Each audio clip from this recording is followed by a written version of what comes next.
Class जैसा कि पिछली जो है हम जेड सब रूल पढ़ा था, तो अभी हम स्टार्ट कर लेते हैं कि कौन कौन से फैक्टर्स जो है वो अफेक्ट करते हैं एलिमिनेशन मैकेनिज्म को। सबसे पहले हम E1 मैकेनिज्म को जो फैक्टर अफेक्ट करते हैं वो स्टडी कर लेते हैं। Number 1, substrate fact. सबस्ट्रेट का फैक्ट कैसे अफेक्ट करेगा, बेस फैक्ट कैसे करेगा, आइसोटोप फैक्ट कैसे करेगा, और orientation of elimination.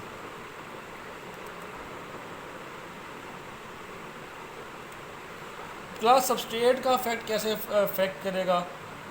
Order of reactivity जो है E1 में वो इस तरह है, टर्शरी ज़्यादा फेवरेबल करते हैं, सेकेंडरी उससे कम E1 के लिए, फिर प्राइमरी। तो इसमें जो रेट डिटर्मिनिंग स्टेप है वो है कार्बोकेटाइन की फॉर्मेशन। तो एंड स्टेबिलिटी ऑफ, जितना ज़्यादा वो कार्बोकेटाइन स्टेबल होगा उतना ज़्यादा वो ये जो है वो इस चीज़ को फेवरेबल करेगा। The order of the reactivity of alkyl group is tertiary, फिर सेकेंडरी, फिर primary. This is because the rate determining step, इसकी वजह क्या है कि रेट डिटर्मिनिंग स्टेप क्या है class, formation of carbocation and the stability of these ions increases. जैसे जैसे कार्बोकेटाइन बनता जाता है इन आयंस की स्टेबिलिटी भी बढ़ती जाती है। Order of stability of carbocation कैसे, टर्शरी के सबसे ज़्यादा, फिर सेकेंडरी और फिर प्राइमरी। बहुत मुश्किल होता है क्लास प्राइमरी कंपाउंड लेना E1 से। उसकी वजह क्या है कि ये जो प्राइमरी कार्बोकेटाइंस हैं ये स्टेबल नहीं होते। ये तरतीब है increasing rate of elimination reaction की। प्राइमरी के लिए सबसे कम, सेकेंडरी के लिए उससे ज़्यादा, और सबसे ज़्यादा टर्शरी। क्योंकि जैसे जैसे जैसे जैसे जैसे हम टर्शरी की तरफ जाते हैं कार्बोकेटाइन की स्टेबिलिटी भी बढ़ती जाती है। उसके बाद जितनी ज़्यादा क्लास सब्स्टिट्यूशन ज़्यादा होगी वो ज़्यादा फेवर किसको करेगी, एलिमिनेशन को करेगी। Increase substitution will favour elimination. जैसे ये प्राइमरी है, इस केस में जो सब्स्टिट्यूट प्रोडक्ट बन रहा है वो ईथर बन रहा है, एल्कीन बन रहा है। और जब ये ब्रांच प्राइमरी हो गया, इस केस में हमारे पास 40% ये वाला प्रोडक्ट आ रहा है, 60% वो आ रहा है। सेकेंडरी है, इसके में 30% और 87% आ रहा है, जबकि इस केस में, दूसरे केस में जब ये स्ट्रेट लाइन में आ रहा है तो हमारे पास 85 और 15% आ रहा है। अब बल्कि इफेक्ट बेस फैक्ट कैसे करता है क्लास, जैसे मैं ये चूँकि वो हम कंपटीशन में भी ये चीज़ डिस्कस कर रहे थे, जितनी ज़्यादा बल्कि बेस होगी, जितनी ज़्यादा स्टेरिक हिंड्रेंस होगी, वो किसको फेवर करेगी, एलिमिनेशन को। तो ये फॉर एग्जांपल हमारे पास एक है CH3 CH2 CH2 CH2 Br alkyl line है। इस केस में हम स्ट्रॉन्ग बेस यूज़ कर रहे हैं, हमारे पास 85% आ रहा है ये कंपाउंड डबल बॉन्ड के साथ, और 50% ये आ रहा है स्टेरिक हिंड्रेंस। ये और स्टेरिकल हिंड्रेंस बेसिस को भी हमने नीचे शो हो रहे हैं। और आइसोटोप इफेक्ट यानी कि क्लास जब rate of change of reaction वो favourable rate of change of reaction जब जो है उसका फ़र्क पड़ेगा कब, जब आइसोटोप की जो है ना वो सब्स्टिट्यूशन होगी, तो उससे हम क्या कहते हैं, आइसोटोप फैक्ट। आइसोटोप फैक्ट क्या है क्लास, जब रेट ऑफ रिएक्शन जो है वो अफेक्ट हो बाय सब्स्टिट्यूशन ऑफ आइसोटोप, उसे हम क्या कहते हैं, isotopic fact. E1 reaction isotope effect नहीं शो करते। KH और KD = 1, इसका मतलब यह है कि CD और CH बॉन्ड्स जो हैं वो ज़्यादा टूटते नहीं हैं रेट डिटर्मिनिंग स्टेप में, पहले स्टेप में वो टूटते नहीं हैं, वो ज़्यादा तेज़ी से टूटते हैं सेकंड स्टेप में। ओरिएंटेशन ऑफ एलिमिनेशन में क्लास एक, इसमें जो मैं जैसे मैं जेड सर रूल पढ़ रहा था, अब मैंने आपको पढ़ाया कि जब सब्स्टिट्यूटेड अल्कीन ज़्यादा ज़्यादा बनेगा, प्रोटॉन मूव होगा बीटा कार्बन के साथ, उस बीटा कार्बन के साथ जो कि कम हाइड्रोजन के साथ अटैच होगा। तो जो E1 रिएक्शन है ये जेड सब रूल को फॉलो करते हैं। इसका मतलब यह है कि मेजर प्रोडक्ट जो बनेगा वो ज़्यादा हाईली सब्स्टिट्यूटेड अल्कीन बनेगा।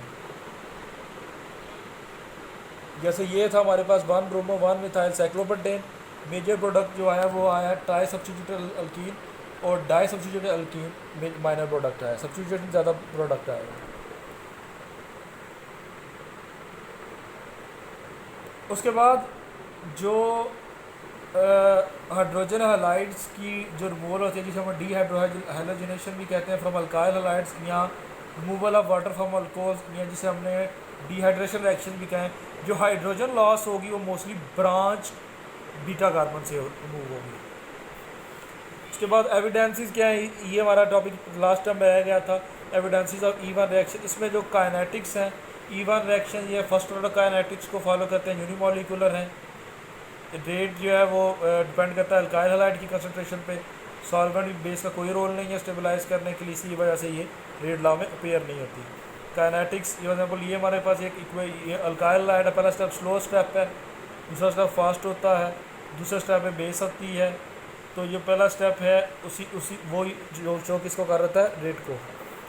स्टीरियोकेमिस्ट्री क्या क्लास जो है E1 रिएक्शंस हैं, ये एंटीकोपुलर और ओरिएंटेशन होती है इनमें H और X की। जो डाई स्टीरियोसोमर जो सेम प्रोडक्ट्स देते हैं E1 के साथ, सिस भी देते हैं और ट्रांस भी देते हैं। E1 रिएक्शन जो थर्मोडाइनमिकली ज़्यादा स्टेबल है, इसका मतलब है कि जो लार्जेस्ट ग्रुप है वो opposite side of the double bond पे होंगे, और ये मोस्टली क्या प्रोडक्ट देंगे, ट्रांस। अगर वो सेम साइड पे होंगे तो क्या प्रोडक्ट देंगे, सिस प्रोडक्ट। अरेंजमेंट्स क्या है, अल्काइल ग्रुप्स और हाइड्रोजन ये माइग्रेट रहते हैं रिएक्शंस के दौरान, ताकि हमारे पास एक जो है स्टेबल कार्बोकटाइन आए। जैसे ये सेकेंडरी कार्बोकटाइन है, टर्शरी कार्बोकटाइन है, हमारे पास दो प्रोडक्ट इसमें आ रही है, माइनर प्रोडक्ट आ रही है, मेजर प्रोडक्ट आ रही है। सेकेंडरी कार्बोकटाइन में हमारे पास ट्रेस आ रही है, टर्शरी कार्बोकटाइन में हमारे पास दो प्रोडक्ट्स आ रही है, माइनर भी आ रही है और मेजर भी आ रही है। तो समरी इसकी क्या है क्लास, जो मिथाइल है, जब हम पुअर लिक्लोफाइल होगा कोई रिएक्शन नहीं देगा, वीकली के साथ ये SN2 देगा, स्ट्रॉन्गली बेसिक के साथ SN2 देगा, और स्ट्रॉन्गली बेसिक हिंड्रेड्स के साथ भी ये SN2 देगा। जो प्राइमरी है अगर अनहिंडर होगा तो कोई रिएक्शन नहीं देगा, वैसे वीकली बेसिक के साथ SN2 देगा, स्ट्रॉन्गली बेसिक के साथ भी SN2 देगा, और स्ट्रॉन्गली बेसिक हिंड्रेड को उसके साथ E2 देगा। ब्रांच्ड है ये भी कोई रिएक्शन नहीं देता, SN2 weakly basic E2, strongly basic unhindered और स्ट्रॉन्गली बेसिक हिंड्रेड के लिए E2 देता है। सेकेंडरी है ये स्लो SN1 भी देंगे, स्लो E1 भी देंगे।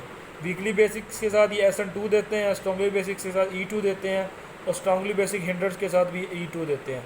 टर्शरी जो है क्लास ये SN1 भी देते हैं, E1 भी देते हैं, वीकली बेसिक्स के साथ ये SN1 भी देते हैं, E1 भी देते हैं, स्ट्रॉन्गली बेसिक्स के साथ ये E2 देते हैं, और स्ट्रॉन्गली बेसिक हिंड्रेड न्यूक्लियोफाइल के साथ भी ये E2 देते हैं।